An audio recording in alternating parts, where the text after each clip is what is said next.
and I am so excited to join you this Wednesday for the bonus project tutorial that came with your January box shipment. So, as promised, we are going to be making a cool bowl cozy. So it doesn't look like much right now, but when you put a bowl, a hot bowl or a cold bowl in this, and you can carry it around without getting your hands cold or your hands burnt, these are amazing, and they can fold right down and be stored in the drawer in your kitchen where you put all of your other pot holders and stuff. Now, as I mentioned in the Facebook group, you are going to want to use everything that goes into this needs to be 100% cotton. That way it will not melt when it touches hot surfaces, and you can even put your bowl into this and then put all of it into the microwave to warm it up. So make sure you're using 100% cotton. If you are a monthly subscriber with us, those extra fabrics that we sent you in the July box are 100% cotton, so you can use those. You're also going to need some 100% cotton batting to give this a little cush and more insulation. And then make sure all your threads are 100% cotton. Polyester will burn up if you put it in the microwave. So we are going to make this fun bowl cozy, and let's just jump right into it. Oh, if any of you guys did not see the post about all the materials that are needed to make this and the quantities and stuff, you can go to our group. Here is the, let's see, over there. Sorry, this is kind of weird to point at things when I'm doing a live video because I always want to point that way to point at that thing. But hey, right there, you can join our Facebook group at sewhatbox.com/group. And a couple posts ago, like if you scroll back in the posts in that group, you'll see the list of all of the things that you'll need to make this project. And there's even a link to a video that shows you which kind of cotton thread you should have and buy for your sewing machine in case you don't have any or you've never bought cotton thread before. There are some kinds of cotton thread that you can't use in your home sewing machine. Okay, so you can do that, or I put the cutting directions and the amount that you need into the description on this video, but I know that sometimes on Facebook Live videos, it's hard to find that description, so you can head to the group and find how much you'll need there. Also, you can just figure it out by seeing how much we're going to cut when we get going. So, you know what? Let's just get going. I'm going to switch cameras here, and then we'll start this tutorial.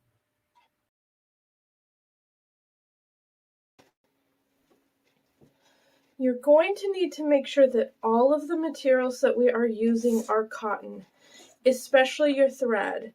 If you don't use cotton thread, then it can burn up when you put it in the microwave or use it with hot items. So it took me a while to find some cotton thread in my thread stash, but make sure that it says 100% cotton on the thread. And if you're not sure if your bobbin is cotton or not, it's the best policy to just rewind a new cotton bobbin. That's what I ended up having to do. And then after this, what I'm going to do is I'm going to actually use a rubber band and put this bobbin with my thread spool that says 100% cotton on it, so that next time that I need cotton thread, I'll know for sure that that bobbin has cotton thread on it. Okay, we're also going to need some cotton fabric. We need 2 squares.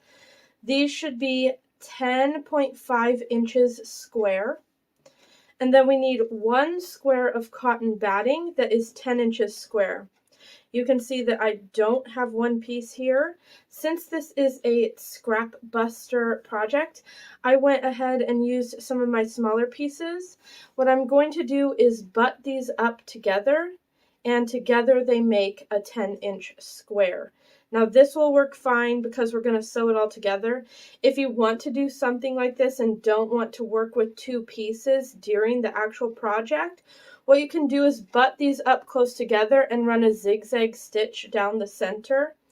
If you need something to stabilize that zigzag stitch while you sew it, you can even put a piece of printer paper behind that, and it'll just go underneath, sew through this and the printer paper, and then when you're done doing your zigzag stitch, you can rip the printer paper off. So now that I've gone through that, let's get started. Oh, also you're going to need a ruler and some kind of a marker. If you have one of those nice disappearing ink markers, you can use one of those, but all of the marking that we're going to do is going to be on the wrong side of the fabric, so not the pretty side. So even if you just have a pen or a Sharpie, that'll work. If you want to have something that'll disappear a little bit more, I would suggest using a normal pencil. That is actually my go-to. I just couldn't find one today. Okay, so now that we've got two 10.5-inch 100% cotton squares, one 10-inch 100% cotton batting square, and our sewing machine threaded with 100% cotton, we're going to get started. So first, we're just going to work with one of these squares, the cotton squares. We'll go ahead and put this face down here, and then we're going to center this 10-inch piece. Now, it should give you about a 1/4 inch along each edge here once this is centered. So you can measure that, or you can just eyeball it if you want. If it's a little bit over or anything, that's fine. Mine is a little bit too long down here, so I'm actually just going to cut it off a little.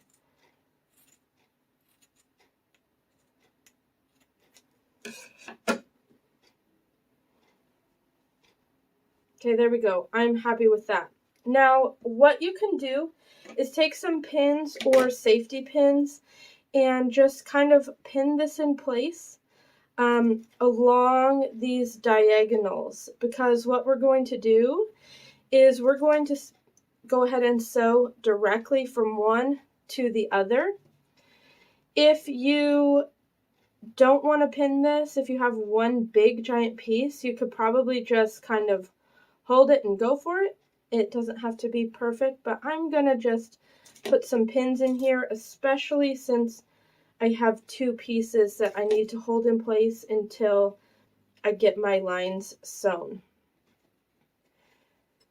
Now, if you're going to sew with pins and you're not going to pull them out as you sew, typically, right, we pull these pins out as we get to them so that we don't sew over them.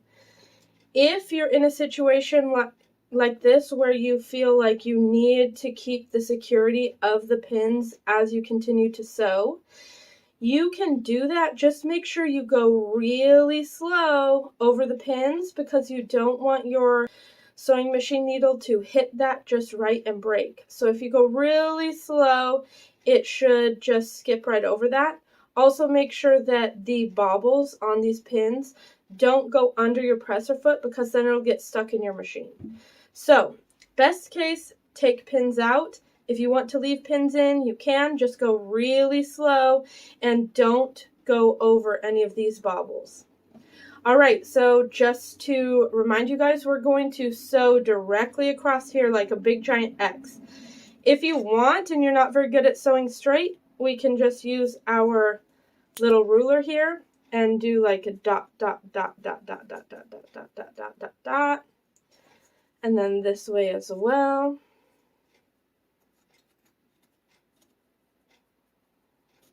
And then follow those lines.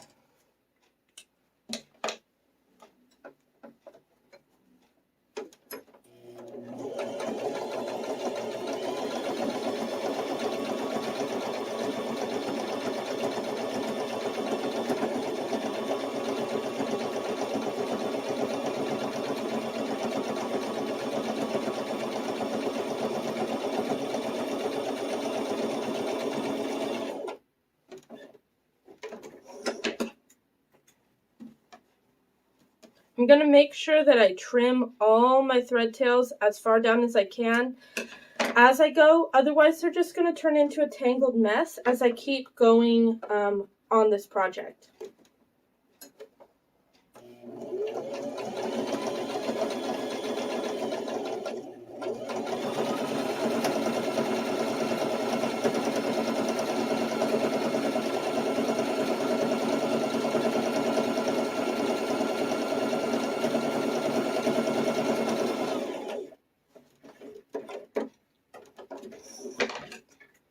And voila, check it out, guys. Even though I used 2 pieces here, now that I've sewn my giant X, it's all held on and in place. And once we sew around the outside, the edges will be stuck and it won't even make a difference. So that's just some words of encouragement for you if you guys have a bunch of scraps that you don't want to throw away. This is a perfect scrap buster. And honestly, you could even make your 10-inch cotton squares out of little pieces and kind of quilt it together. That would be cool. Maybe I need to do that for my next one. Okay, now we need to make the bowl shape. So what we're going to do is fold this right sides together down the center. So we're going to match up this long edge. And once we match that up, we are going to measure from the fold up this short edge 1 inch. And put a little mark. Okay, and do that on this side.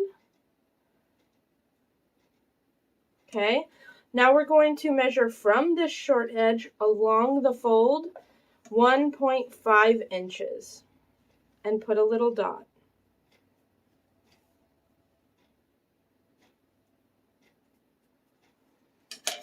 All right, now I'm going to use a pin right up here just to hold this in place. I guess I could have done this before making the dots, but it doesn't really matter. And what we're going to do is sew from here to here. So again, if you need a little line, you can do this with your ruler. Perfect. Now we're actually going to do that to both pieces. So again, we're just going to fold in half.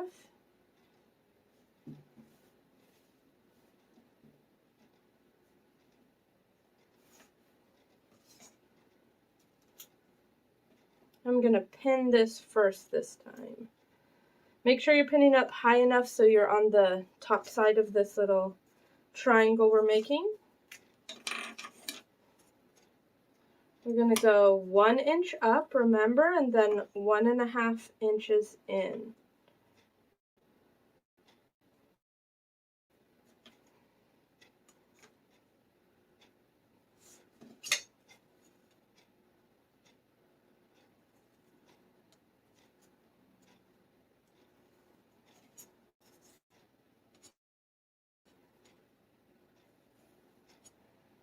Perfect. Now we're going to sew along those lines.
All right, now once we've got those both done, we're going to pull out these pins that we had in there, and then we're going to do the same thing but on the other edge. So what I mean by that is we're going to open this and fold it together like this.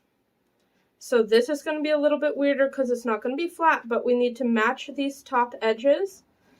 And then come down to this fold, and it's probably more important this time around to make sure you put that pin there, just to hold it since it's not completely flat this time. And then we're going to do those same measurements. So 1 inch from the fold along this edge, and 1.5 inches from the edge along the fold. Okay, 1 inch up,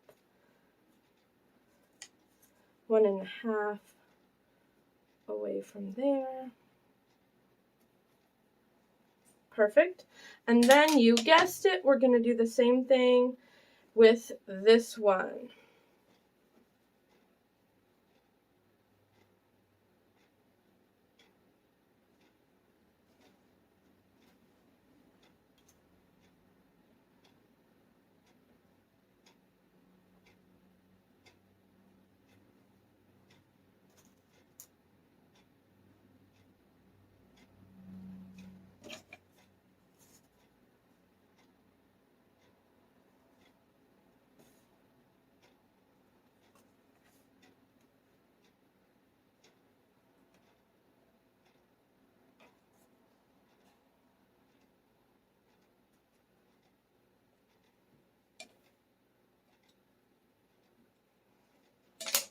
Perfect, and then we will sew along these, and then we are that much closer to being to the end of our project.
All right, now we're just going to remove these pins and actually trim these off. So we want to trim about 1/4 of an inch away on the other side, like the outside of that stitching line that we just did.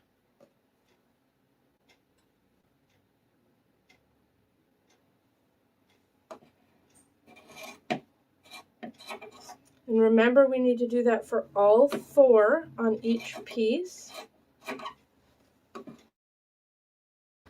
Now make sure that you don't accidentally cut your stitching line at this step.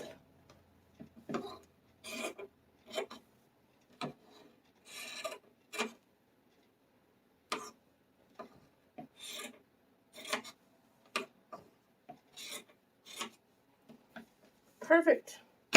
Now you can see that this is starting to actually have a little bit of a bowl shape here. And that's exactly what we want. Now, the next step is going to depend on what shape you want your finished bowl cozy to be. Some people like these little corners up here so they can pick it up this way above their bowl. But I think that it's fun to make these a different shape than the typical bowl cozy, which is this shape. I like to have them like this. So basically, there's not these corners. It's like a cool little scalloped bowl edge shape. And if you want to leave your bowl cozy like this with these pointed ends, you will just skip this next step. But if you want to sew along with me on this cool shaped bowl cozy, then we're going to cut off these corners next. So we're going to look at the wrong side of these fabrics again, and from each corner out here, we are going to measure in 1.5 inches and make a dot on every corner.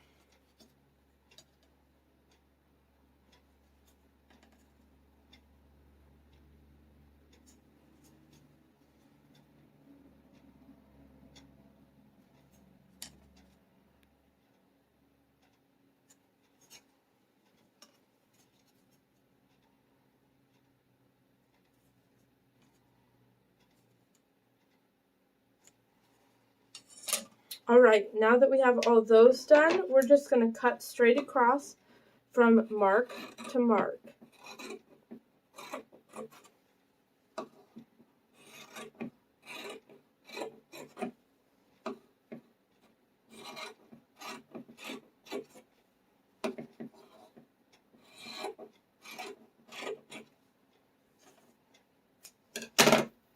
All right, there's that. Now we've got to do that on this one.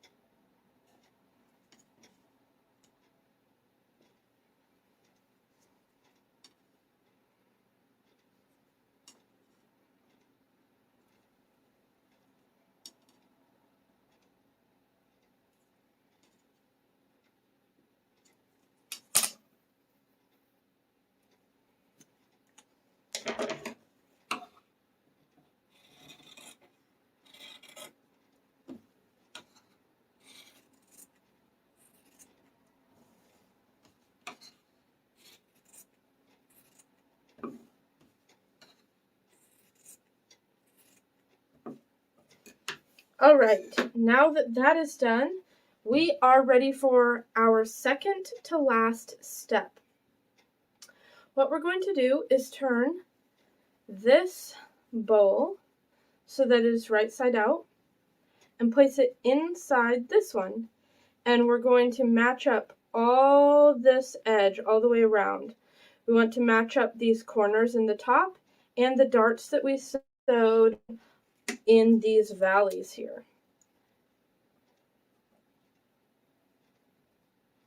Now this is a bit painstaking at this step, but it's totally going to make your life so much easier when you go to sew if you get all these pinned together. Now for instance, check this out. I have a huge giant bubble here if I pin that way. So what I'm going to do actually is, let's go around and match up all these valleys first. So these, where we sewed these darts in the sides here, let's match those seams up first, and then we'll match up these top parts, because who knows, I might have measured just a little bit wrong when I was cutting those ends off.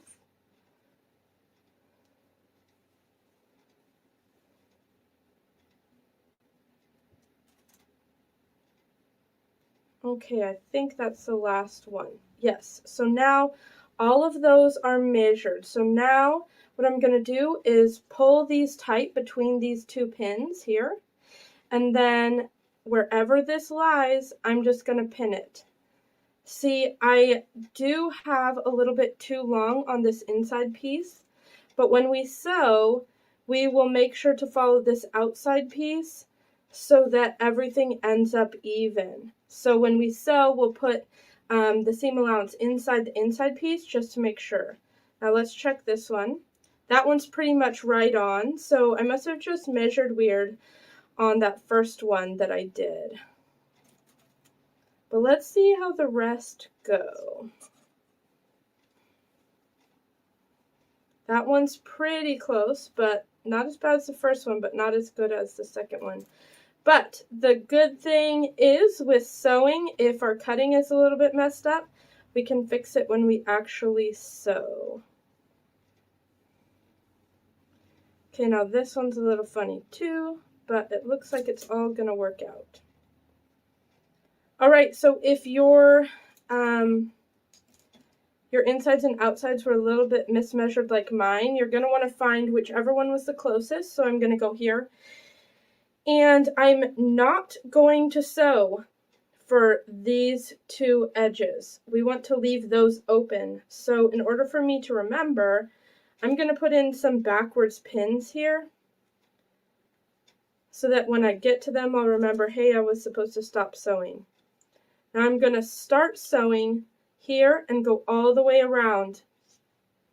Now our seam allowance here is 1/4 of an inch, but if you are more comfortable with a 1/2 inch seam allowance, feel free to do that. It's not really going to mess anything up as long as you do a 1/2 inch all the way around.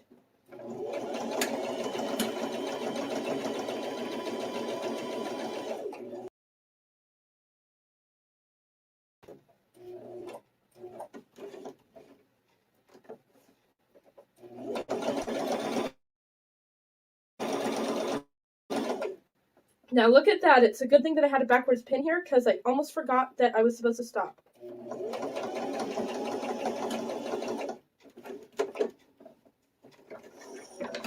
Now we need to take out all of these pins so that we don't accidentally poke ourselves when we turn this thing right side out.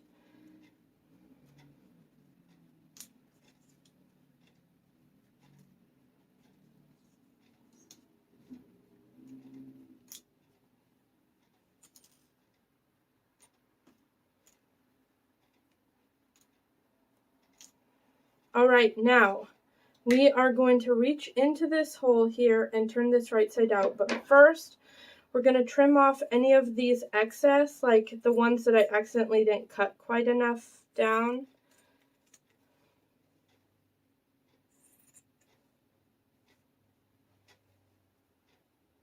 And then also we need to cut a little bit into the these little valleys here. We need to cut a little bit down just until we almost get to the seam allowance that we just sewn all the way around the top here. The reason we need to do this is so that this thing can actually turn right side out. It basically is like a relief cut. Otherwise, it won't want to make a crisp fold here at these valleys. All right, now we're going to just reach in here and turn this thing right side out.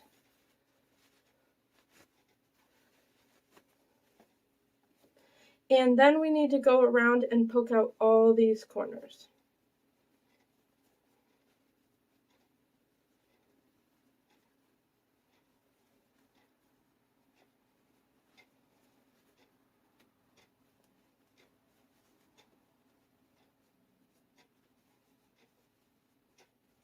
There's a lot of corners in this one.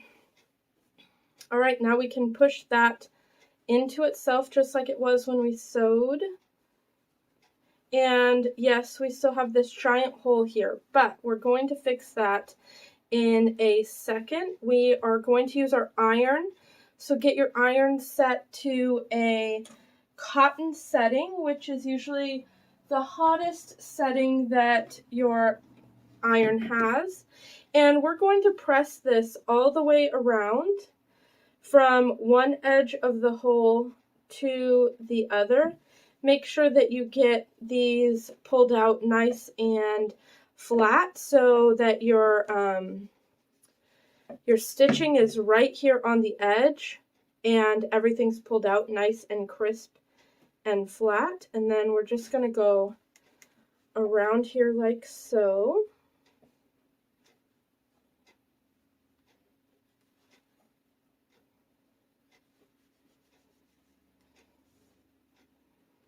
Okay, once I get to that hole that we left, I'm going to stop and then go around the other way until I get to the other end of that hole that we left.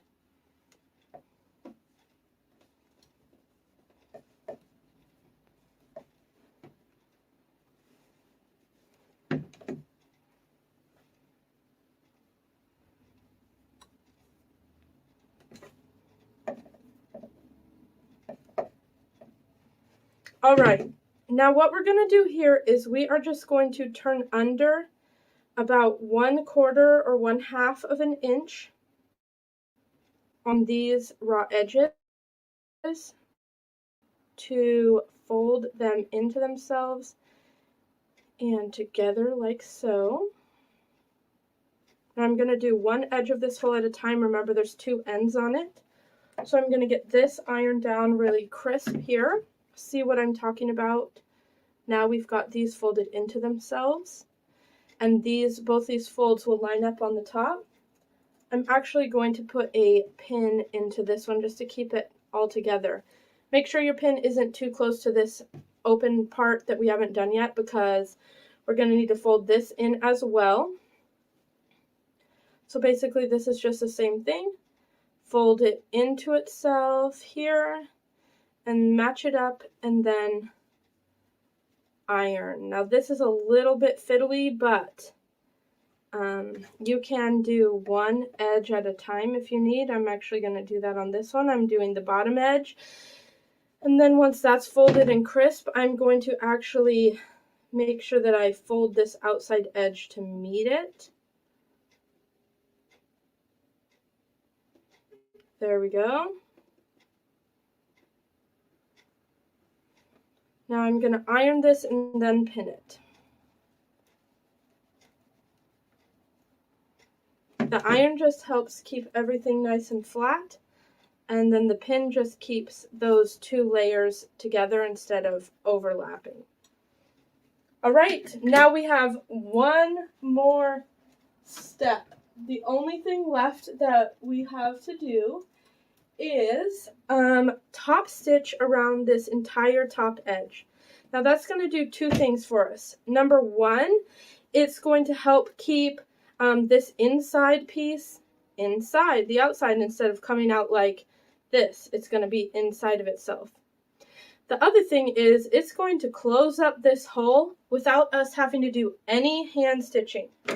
So in order to top stitch, we're just going to come along here as close to the edge as we can and go all the way around just like we did to sew this together.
Woohoo! We are done! Now the only thing left to double check is that you actually don't have any hole openings still, and there's no raw edges that come out, which it looks like that's all golden.